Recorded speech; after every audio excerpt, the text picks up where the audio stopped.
Kenapa kolegium yang diberikan haknya? Karena kolegium itu yang membuat soal-soalnya itu atau standarnya itu, ya, tapi harus disetujui soal itu oleh pemerintah. Kenapa? Karena yang menguji tetap pemerintah.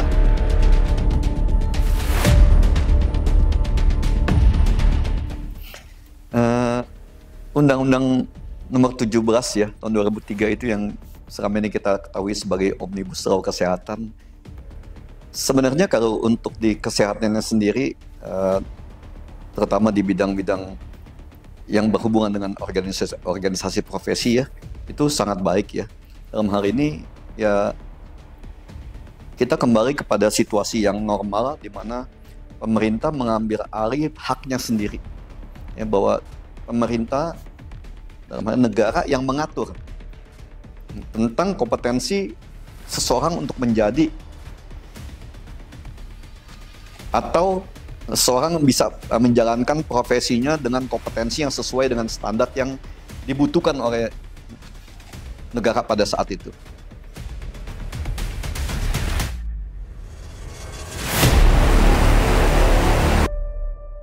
Oke, nomor 02 ya. 0201 itu baik ya, itu bagus, itu juga sesuai dengan apa yang kita harapkan sehubungan dengan adanya kericuhan tentang peraturan pembuatan STR ya, di mana intervensi dari OP-OP organisasi profesi tertentu itu mencengkram sangat dalam ke kebijakan-kebijakan konsil ya, karena adanya permainan oknum pimpinan konsil di sana yang membuat para apoteker yang baru lulus pendidikan profesi ini menjadi sulit mendapatkan STR-nya dan harus mengeluarkan uang yang cukup banyak ya supaya mendapatkan sebuah ujian yang harusnya tidak diperlukan lagi. Tidak diperlukan, kenapa? Karena sudah mendapatkan itu pada kurikulum pendidikannya sendiri ya. Itu salah contohnya itu OSCE ya. Tapi karena adanya kepentingan organisasi profesi tertentu ya, OP-OP tertentu ini untuk mencari uang, maka mereka bekerja sama dengan oknum-oknum di konsil, dan itu adanya pembiaran juga pada saat itu kan dari Kementerian Kesehatan yang harusnya aware dengan situasi yang ada. Jadi pemanfaatan peluang-peluang itu dimanfaatkan oleh oknum-oknum organisasi profesi untuk mencari uang, bekerja sama dengan oknum konsil atas nama negara. Ya, yang mengakibatkan seorang apoteker muda itu kesulitan untuk mendapatkan STR-nya. Ya, jadi surat edaran itu cukup baik, cukup bagus. Walaupun membuka masih ada peluang-peluang yang bisa dimainkan oleh OP-OP untuk tetap lagi. Dalam arti ya mereka mencari uang lagi kan. Ya, mencari uang itu pasti bekerja sama dengan oknum-oknum baik di konsil maupun di kementerian juga. Ya, karena kita tahu mafia kesehatan ini sangat jahat dan sangat banyak lah.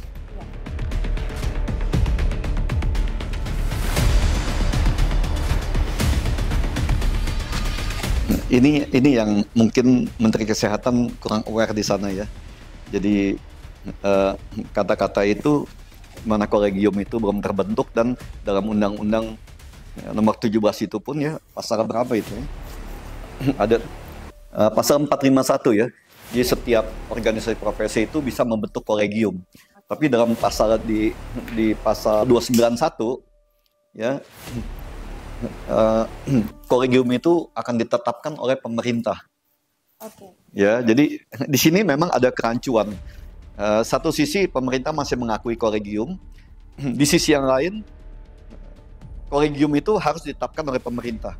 Tapi yang sangat jelas di sana adalah sebelum kolegium itu terbentuk dan disahkan oleh pemerintah, itu maka perguruan tinggi masing-masing itu berhak untuk mengeluarkan sertifikat kompetensinya. Ya. Nah, tapi situasi yang abu-abu ini mungkin aja dimanfaatkan untuk Ya dalam arti dalam tanda kutip lagi OP-OP dan yang membentuk kolegium ini untuk mencari uang, ya menancapkan kukunya. Prinsipnya gini lah, bagaimana mereka bisa memeras apoteker baru ini yang bisa dimanfaatkan untuk dijadikan sapi perahan untuk organisasi mereka. Pasti bekerja sama dengan oknum-oknum di pimpinan konsil dan oknum di kementerian. Itu pasti itu.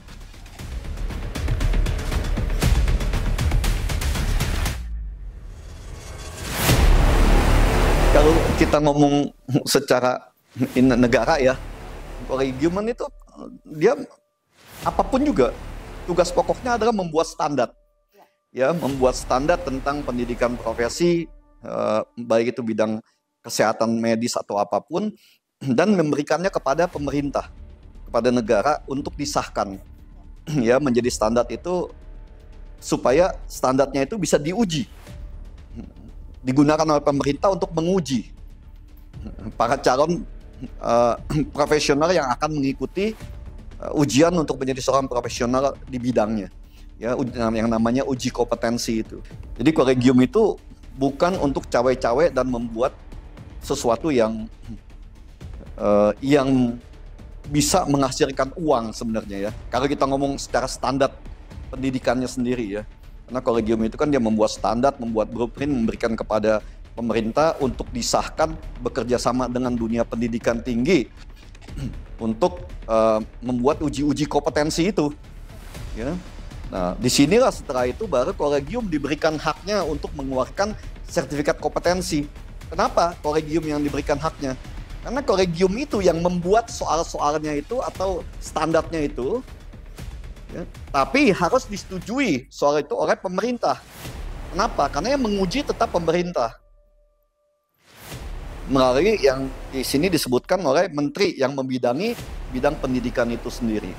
Jadi uji kompetensinya sendiri oleh pemerintah. Nah, kolegium dengan bekerja sama bersama perguruan tinggi itu yang membuat atau mengatur tentang segala sesuatu yang berhubungan dengan pendidikan profesinya itu.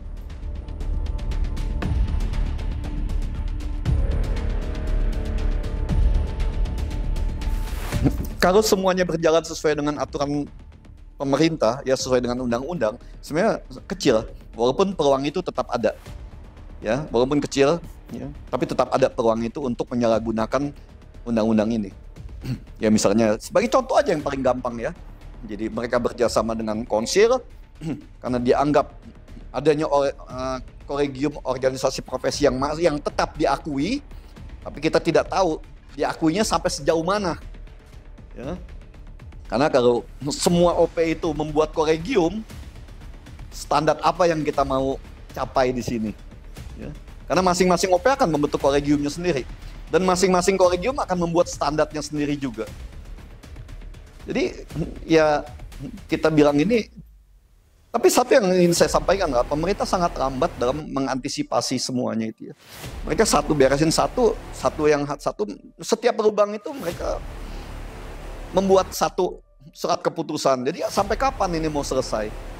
Nggak ada satu kebijakan komprehensif yang bisa menyelesaikan semua atau menggunakan tangan-tangan hukum untuk membuat para mafia kesehatan ini menjadi jerah. Ya, tidak ada itu. Tidak ada kurangnya kemauan dari negara ya, melalui pemerintah, dalam hal ini Kementerian Kesehatan, untuk memperbaiki semua moral hasad dari para pejabatnya itu di situ. Ya, jadi permainannya itu seperti dibiarkan begitu aja.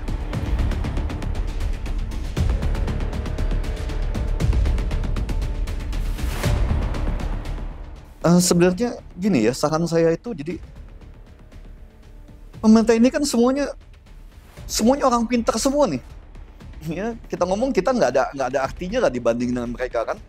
Kita hanya satu orang atau satu kelompok begini di dunia pendidikan ini. Nah mereka ini kan semua orang pintar. Ya, ada banyak profesornya, banyak doktornya, banyak di sana, ahli-ahlinya banyak.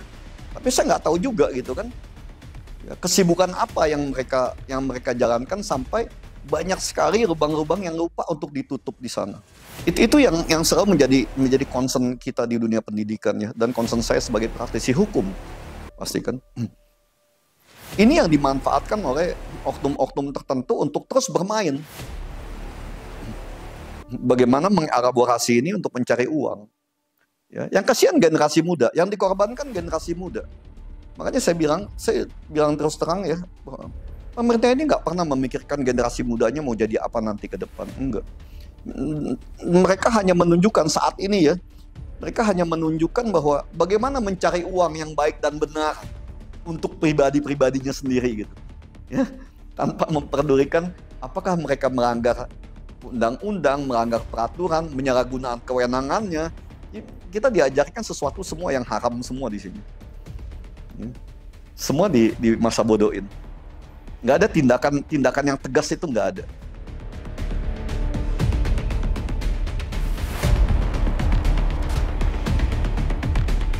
Apa sih yang dimaui pemerintah dari Undang-Undang Nomor 17 ya, terutama tentang apoteker di sini ya, karena selalu kita concern tentang apoteker dan farmasi ya, di mana kita ada bidangnya yaitu yang kita tekuni di sini ya, di Universitas 17 Agustus di UTA 45 Jakarta itu. Maunya seperti apa? Standar seperti apa yang diinginkan? Ya, kalau dibikinnya seperti ini, ya standarnya itu dibuat kolegium OP masing-masing tetap diakui semua segala macam. Masing-masing OP nanti akan membuat sertifikat kompetensi. Kita nggak tahu kan ya, apakah kolegium OP itu juga diizinkan untuk membuat sertifikat kompetensinya atau gimana, kita nggak tahu. Kalau sampai itu diizinkan, standar seperti apa yang kita mau? Nanti semua perguruan tinggi, semua OP akan membentuk kolegiumnya sendiri, membuat kolegium sendiri dengan standar mereka sendiri. Terus apa yang diharapkan, yang katanya Indonesia apalagi mau dibuat sebagai pariwisata kesehatan ya, pariwisata medis kan? Medis seperti apa yang diharapkan? Kesehatan seperti apa yang diharapkan yang bisa ada dijalankan di Indonesia? Jadi ini mimpi bohong aja semuanya kan? Ya, bahasa-bahasa politik yang nggak ada artinya buat bangsa dan negara ini. Itu aja yang dari saya.